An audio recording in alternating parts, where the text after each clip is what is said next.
Jangan salahkan Buddha mengandung jika kita melihat ada anggaran-anggaran bocor pasca KPK dibersihkan dari novel. Polisi harus lindungi pembocor dokumen anggaran Jumbo Prabowo 1,7 kuadriliun. Ditulis oleh Manuel dari siword.com. Sebelum menonton video ini, tarik nafas dulu dan jangan lupa untuk subscribe dan aktifkan loncengnya. Daniel dari dulu sampai sekarang kok gak berubah ya? Membela Prabowo sih boleh, tapi membela Prabowo sampai segitunya sih, ya jadi aneh Nil. Kita tahu bahwa pembocor rencana pembiayaan alutsista sebesar 1,7 kuadriliun alias 1.700 triliun itu sedang dicari keberadaannya. Lewat mulut Daniel, Prabowo kelihatannya geram soal kebocoran ini. Dia mau mencari siapa membocor draft tersebut. Bahaya banget kalau mau cari main ancam-mengancam seperti ini.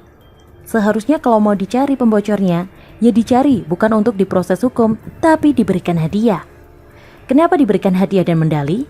Ya, karena pembocor itu sedang menyelamatkan anak cucu kita dari puluhan tahun mendatang untuk bayar utang dari asing. Presiden Joko Widodo seharusnya melakukan intervensi ini. Karena kalau bicara utang sebanyak ini, cicilannya susah. Nanti krismon lagi seperti tahun 1998 gara-gara mantan mertuanya Prabowo ini bikin utang ke IMF sambil membungkuk tanda tangan. Bahaya banget. Selama ini seharusnya Prabowo belajar dari sejarah soal utang luar negeri yang tidak bisa dikontrol. Nanti ujung-ujungnya gagal cicil dan Joko Widodo lagi yang diserang habis. Menahan-menahan ini seharusnya paham sejarah bangsa ini. Atau setidaknya tahu risk management soal utang piutang. Kalau kita bicara utang, artinya kita harus yakin bahwa utang itu bisa dilunasi dengan baik, lewat perhitungan yang lebih matang. Ngeri banget kalau anggaran 1.700 triliun itu rencananya mau diambil dari pinjaman APBN atau asing. Bayarnya gimana? Daniel ini malah bikin polemik. Usut ya harus usut, kenapa anggaran itu bisa 1.700 triliun? Bukannya malah usut siapa membocornya. Ini adalah cara-cara pengalihan ala Daniel yang kelihatannya mahir dalam memposisikan bidak-bidaknya. Menurut Abdillah Toha, harusnya pembocor ini diberikan apresiasi. Kalau perlu uang dan medali karena kejujuran dan keberaniannya membongkar anggaran gila-gilaan. Karena kalau bicara anggaran, pasti sensitif banget. Pesta akan dimulai untuk persiapan 2024. Bayangkan jika 1.700 triliun itu tembus, Pilpres akan mudah banget. Saya berharap KPK tanpa novel bisa menjadi kuat. Anggaran-anggaran janggal ini harus diusut. Lewat terbuangnya novel Baswedan si sepupu Anies, saya harap dan besar impian saya bahwa KPK ini akan kembali ke Ibu Pertiwi. Bukan urusan radikalisme atau Taliban belaka. Tapi ini urusan kesatuan dan persatuan bangsa Indonesia. Jangan sampai di dalam KPK ada pelindung koruptor. Terbukti bahwa di dalam internal KPK ada pencuri hasil rampasan negara yakni sekitar 2 kg emas. Lalu ada juga penyidik yang menerima suap dari orang penting sebesar 3 miliar lebih. Inilah yang menjadi busuknya KPK, lembaga super body yang merasa paling penting. Makanya ketika mereka diatur oleh UU KPK, Novel, Febri, Asvina, dan berbagai SJW lainnya keluar-keluar bahwa KPK merasa dilemahkan. Ya, kalau dilihat dari satu sisi, benar dilemahkan. Dilemahkan praktik busuknya di dalamnya. Tapi kalau kita mau lihat di sisi lain, ya, KPK itu sebenarnya diperkuat oleh keberadaan Dewan Pengawas KPK. Almarhum Arditjo Alkorstar pun dijadikan anggota Dewas KPK. Padahal dia adalah sosok yang paling kuat dalam melawan koruptor. Kenapa orang yang paling kuat melawan koruptor ditempatkan sebagai Dewas KPK? Di sini saya bisa melihat bahwa memang KPK ini diduga kuat merupakan sarang koruptor. Maka butuh Bapak Arditjo Alkorstar. Sayang, dia harus pergi sebelum melihat kemenangan NKRI terhadap novel. Sekarang kita tahu bahwa di KPK ini isinya banyak orang bermasalah. Robin dan pencuri hasil rampasan 2 kg emas itu hanyalah fenomena gunung es. Saya duga di dalam tubuh KPK justru praktik korupsi bisa lebih mengerikan ketimbang yang dibayangkan. Korupsi jabatan, bisa ada novel belasan tahun tanpa mutasi. Aneh betul kan? Lalu dugaan terbang pilih kasus. Lihat saja Anies Baswedan dan penganggaran DKI Jakarta yang koruptif.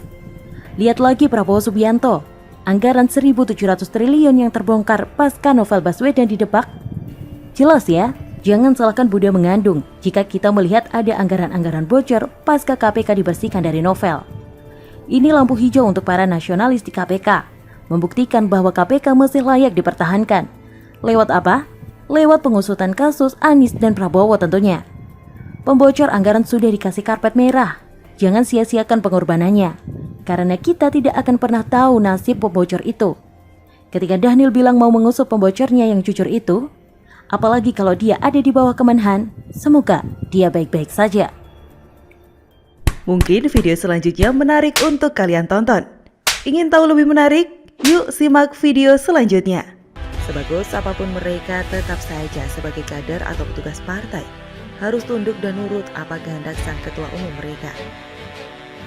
Nasib Ganjar dan Sandi di 2024 ditulis oleh Anto Cahaya dari siwa.com.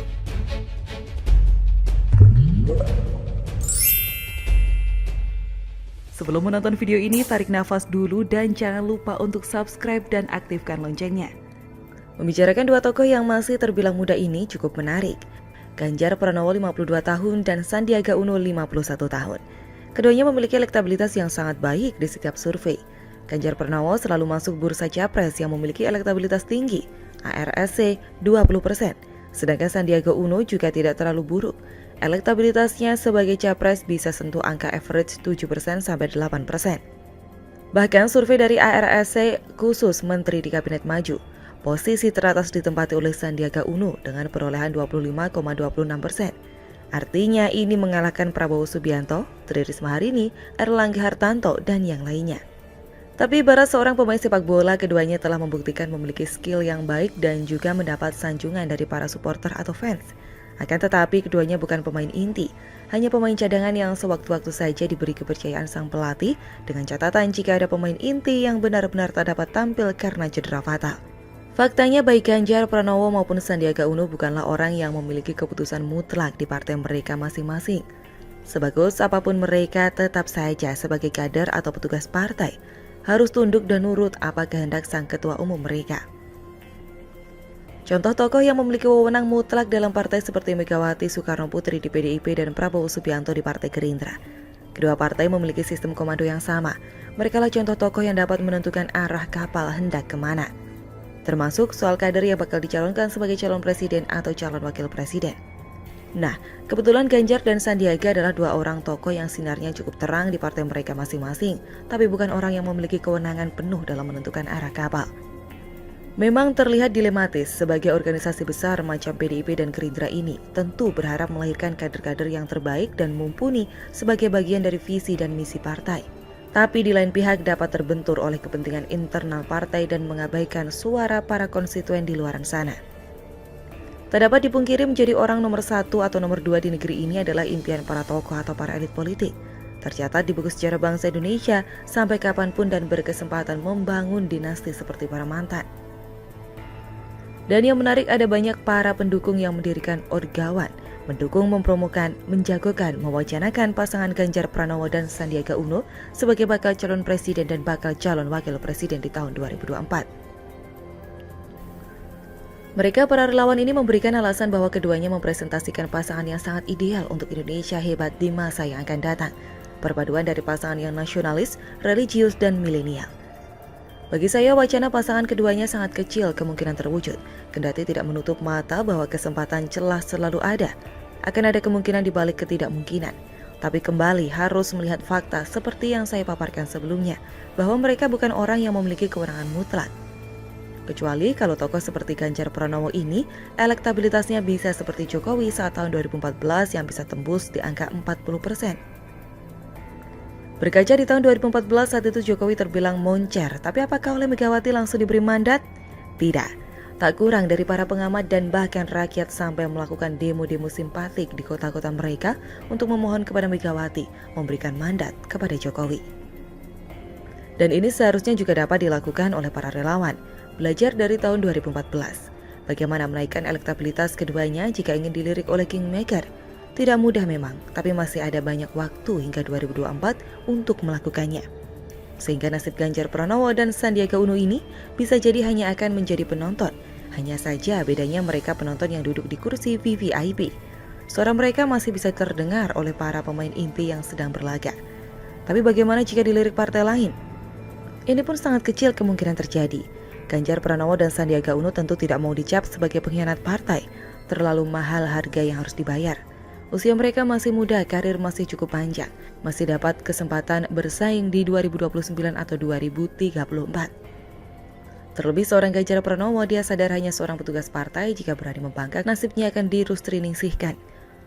Rusriningsih adalah salah satu kader PDIP perempuan yang sempat jadi bintang, tapi akhirnya karirnya meredup bahkan menjadi kunang-kunang pun tidak setelah dikeplak oleh sang emak.